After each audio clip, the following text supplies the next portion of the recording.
Escuchábamos a los Jaivas con la voz del gran Gato Alquinta con Hijos de la Tierra para comenzar esta edición del Semáforo en Radio Universidad de Chile. 10 de la mañana con 9 minutos y es momento de saludar a nuestro primer invitado. Él es Ignacio Eisman, director social y de estudios del Servicio Jesuita a Migrantes. ¿Cómo estás, Ignacio? Muy buenos días, muchas gracias por la invitación y por estar acá. Bueno, muchas gracias a ti por acompañarnos hoy y vamos a hablar de un hito noticioso. Ustedes lanzaron hace algunos días el Anuario de Movilidad Humana en Chile con datos del año 2024. Y antes de entrar en los datos quisiera preguntarte por este acto de lanzamiento, ¿no?, en el que se desarrolló justamente en la Universidad Adolfo Ibáñez y que contó con la participación del presidente del Senado, quien señaló: hay que regularizar a los migrantes que están en Chile para tener información y poder controlar. Cuéntanos de este hito, cuáles fueron los principales, lo que ustedes recogen, ¿no?, de las declaraciones de las personas que asistieron a la presentación. Sí, bueno, nosotros siempre hacemos un hito de lanzamiento, de publicación de este anuario, porque el objetivo es que esté a disposición de la comunidad, de quienes quieren usar estos datos, discutir y contribuir en eso.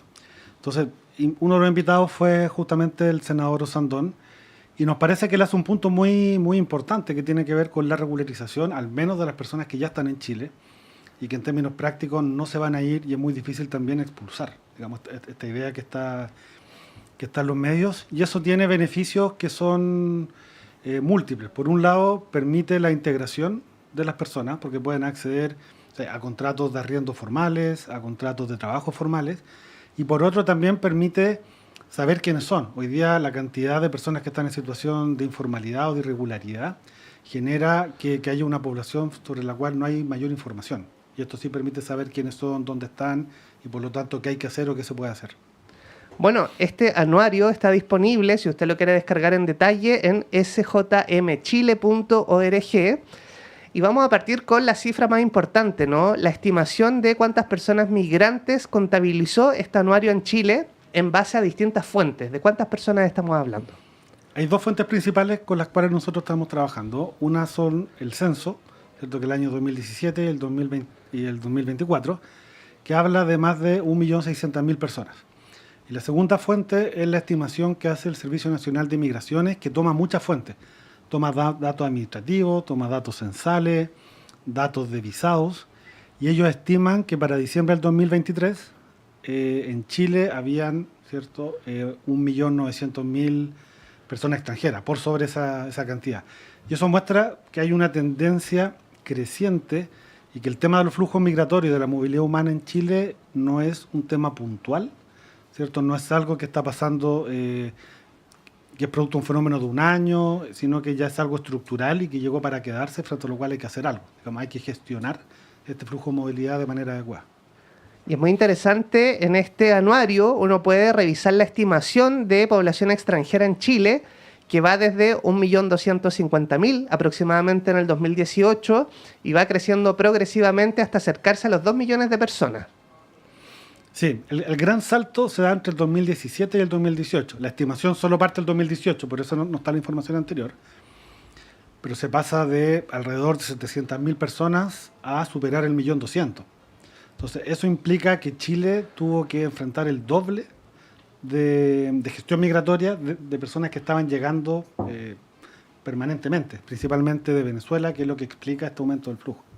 Bueno, y podemos leer también, hay una tabla de comparación de personas extranjeras en Chile, y efectivamente Venezuela aparece al 2023 con 730.000 personas aproximadamente, seguida de Perú con 261.000, Colombia alrededor de 210.000, Haití 188.000, Bolivia también, qué importante, 180.000 personas, Argentina 83.000 y de otras nacionalidades 267.000, ¿no? Y ahí uno, si hace la sumatoria, se acerca a los 2 millones de personas en promedio extranjeras en Chile. Sí, ciertamente la crisis humanitaria que enfrenta la región en Colombia, digamos, por los desplazamientos, también en Venezuela, hizo que en los últimos 10 años hubo un cambio en la composición de las comunidades extranjeras en Chile. Históricamente, nosotros teníamos a nuestros vecinos, ¿cierto? Argentina, Bolivia, Perú eran las comunidades predominantes, y esto ha generado un cambio. Hoy día está Haití, Colombia, Venezuela en primer lugar, y eso genera también un impacto en la convivencia. Estamos mucho más cerca del Caribe ahora que lo que era solamente una migración del Cono Sur, y que tiene desafíos que son bastante interesantes. Ahora es importante también distinguir esta composición a nivel territorial. Digamos, el norte grande de Chile sigue teniendo una mayor presencia de comunidad boliviana y peruana que histórica, que hay tránsitos que son históricos, y la comunidad venezolana está más hacia la zona central y la zona sur. Hacia allá se ha movido ese desplazamiento. Bueno, seguimos analizando los datos de este anuario estadístico y nos parece muy interesante abordar este desafío, ¿no?, de regularizar, y hablemos sobre las personas en situación migratoria irregular. ¿Cuánto es la estimación de personas que se encuentran en esta situación? Acá hay un dato que también hay una cifra negra, digamos. Solamente se puede estimar a las personas que se han denunciado, autodenunciado, ¿cierto?, en procesos de empadronamiento, y personas que han sido denunciadas por la Policía de Investigaciones. ¿Sí? Y ahí se habla de que hay cerca de un 10% de la población que está en esta situación. Pero también hay otro grupo que no se mide. El caso de los niños también es bastante particular, porque digamos, los menores de 18 años no son consignados por la Policía de Investigaciones en Frontera, sino que hay otros datos que son más bien de carabineros. Pero estamos hablando de un grupo que debe ser del 10, 15, incluso podría ser 20% de la población que se encuentra en una situación de alta vulnerabilidad, justamente por esta situación de irregularidad que no le permite integrarse institucionalmente de manera adecuada en Chile.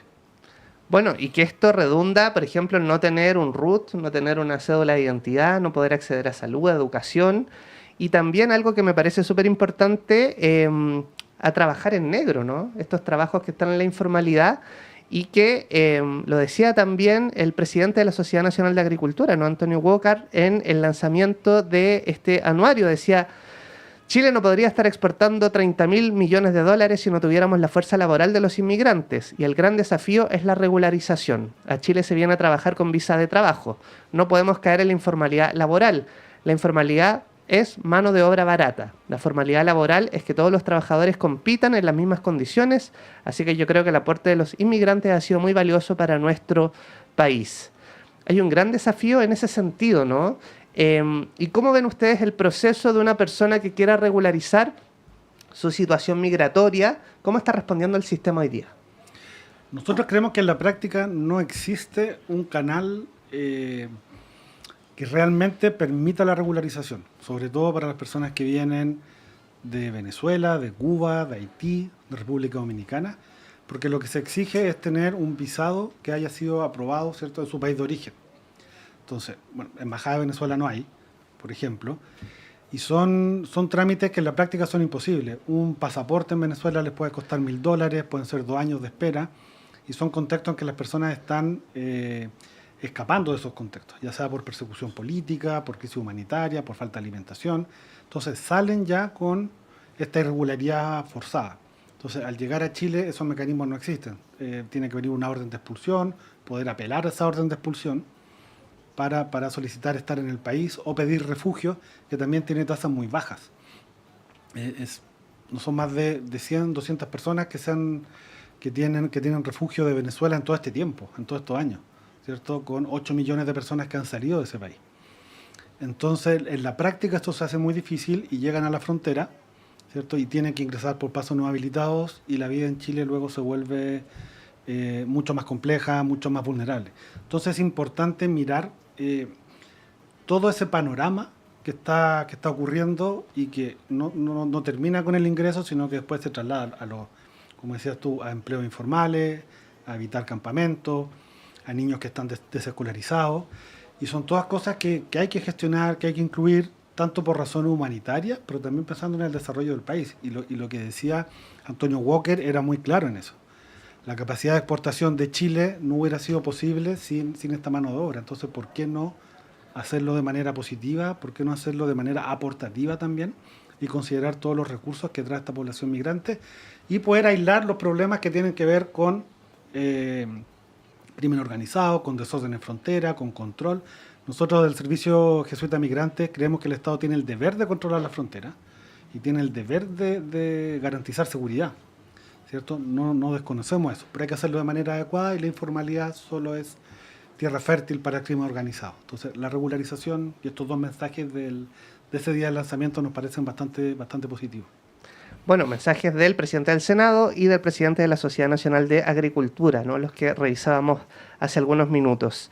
Y aunque la población migrante constituye un componente importante del mercado laboral chileno, con más de 1 millón de personas ocupadas en 2024, se mantienen altos niveles de informalidad, el 31,4%, ahí para ponerle la cifra precisa, y significativas brechas de género. Las mujeres migrantes enfrentan mayores tasas de inactividad, desocupación y subempleo, lo que limita su autonomía económica y acceso a sistemas de protección social.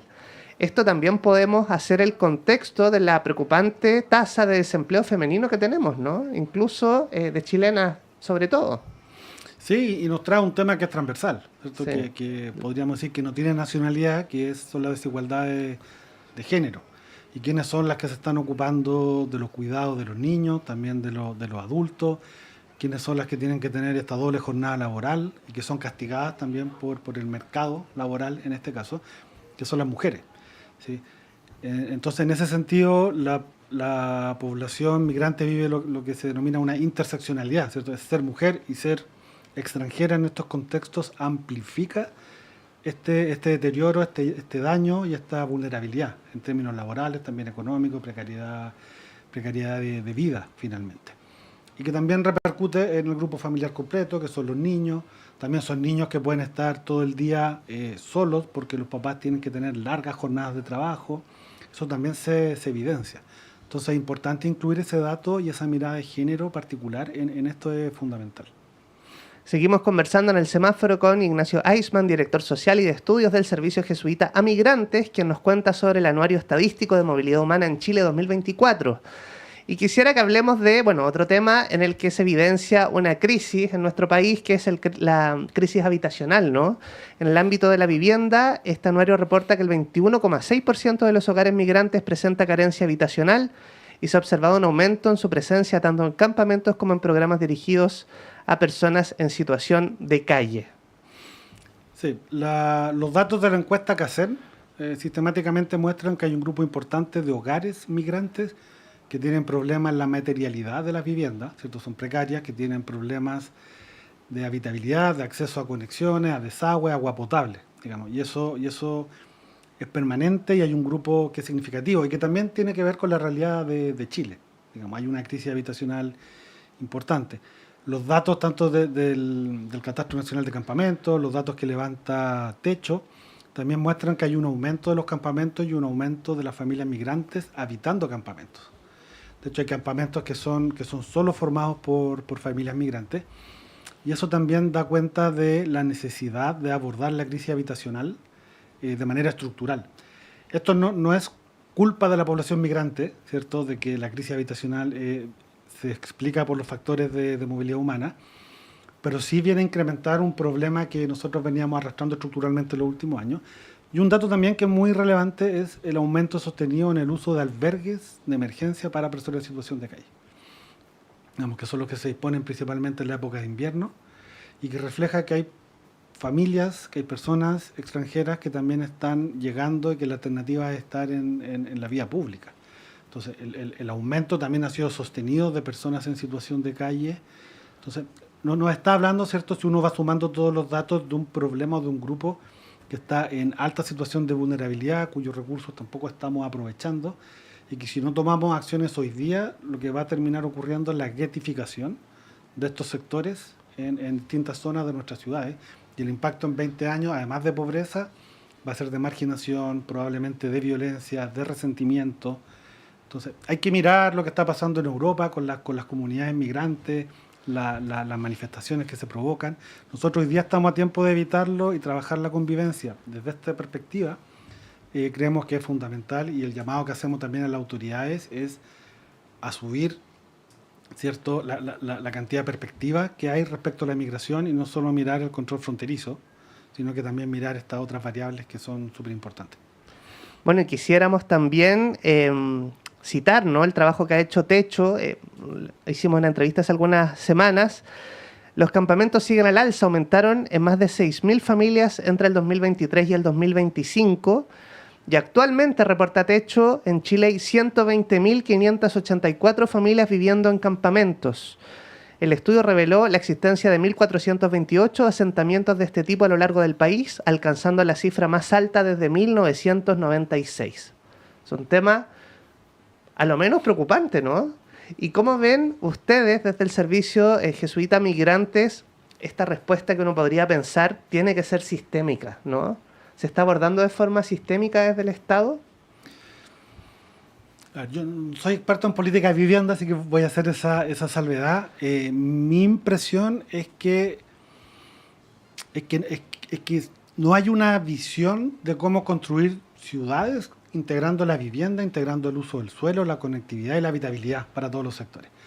Sino que históricamente, bueno, desde los 90, desde la dictadura militar, pero luego se agudizó de los 90 en adelante, había una política de vivienda social guetificada hacia afuera de las ciudades que no da respuestas de largo plazo, de mejoramiento de la calidad de vida, y que todo el periodo de estallido social, pandemia, post-pandemia, vino a agudizar esas situaciones de mayor pobreza, de extrema pobreza en Chile, y que no hemos sabido enfrentarlo, ¿cierto? El mercado inmobiliario no va a regular solo todas estas situaciones.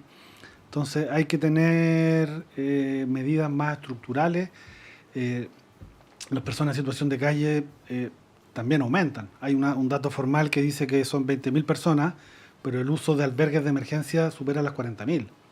Y algunas estimaciones informales de ONG hablan hasta de 60.000. Entonces son cantidades gigantes de personas que están en estas situaciones y que el Estado no está dando una respuesta, como dices tú, estructural, pero también de pensar la ciudad, porque no es solo techo, ¿cierto? Sino que también es conectividad, e integración. Y acceso al trabajo, a vivienda, educación. La inversión en lagunas, inversión en jardines infantiles, en colegios, y que el debate no sea si el chileno entra primero, el niño chileno o el niño extranjero. Hay que invertir más en salud, en educación, en bienestar. Bueno, y reforzar esta idea que es clave regularizar, ¿no? Para poder ordenar y poder abordar estas problemáticas. Pero no solo queremos hablar de problemáticas, porque el anuario estadístico también nos cuenta de nuevas personas, migrantes, que han hecho crecer el padrón, ¿no? Creció desde 414.921 inscritos en las elecciones del 2021 a 786.470 en 2024, lo que representa un aumento del 89,6%. Por ejemplo, la comunidad venezolana aumentó de personas que están habilitadas para votar 10.260 a 174.857. ¿Cómo este cambio en el padrón también puede influir, ¿no?, en las propuestas de los candidatos y candidatas en este año presidencial? Sí, esto es un tema complejo, es delicado. ¿Qué opina, qué puede opinar uno, qué puede opinar el Servicio Jesuita Migrante? La primera idea que para nosotros es fundamental es que esto hay que despolitizarlo. En el fondo, la discusión sobre el derecho a votar, cuántos años, en qué tipo de elecciones, es muy válida. Y es muy válida limitar o extender esos derechos, pero no se puede hacer a puertas de una elección con el cálculo de hacia dónde se van a ir esos votos. Claro, si me conviene o no, básicamente. Claro, porque es muy distinto decir la votación por una autoridad local, por el presidente, el nivel de influencia es distinto, y por eso creemos que la discusión es válida, pero tiene que hacerse en esos términos.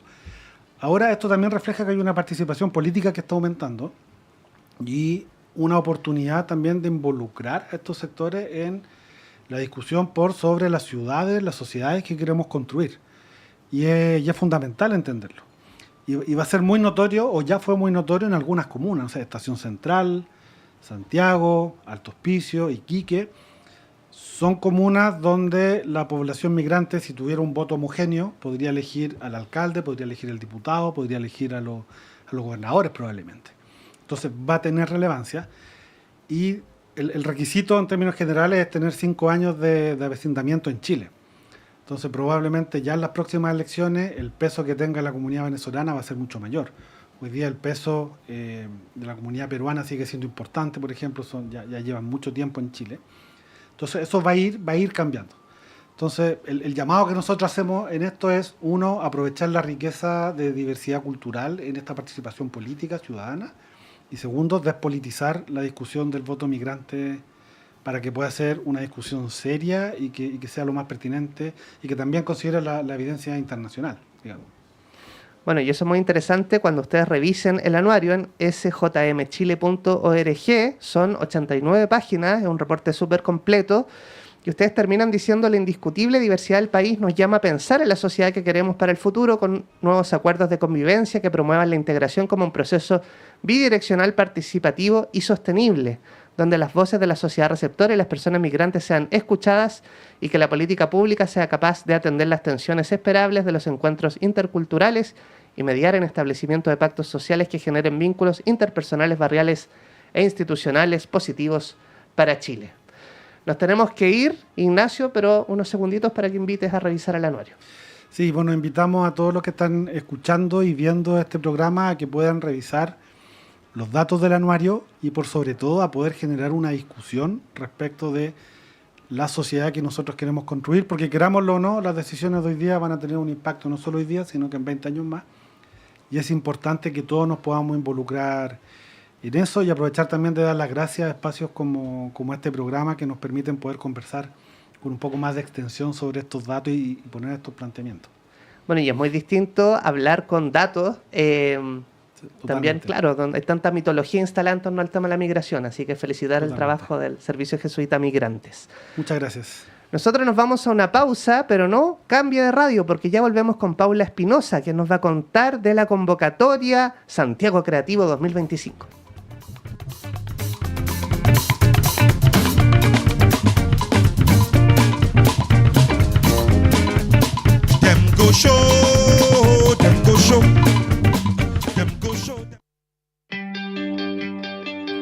Soy César Abueil y les presento Escaparate, un clásico de la radio. Hace 43 años conversamos de política, psicología, cultura, cine,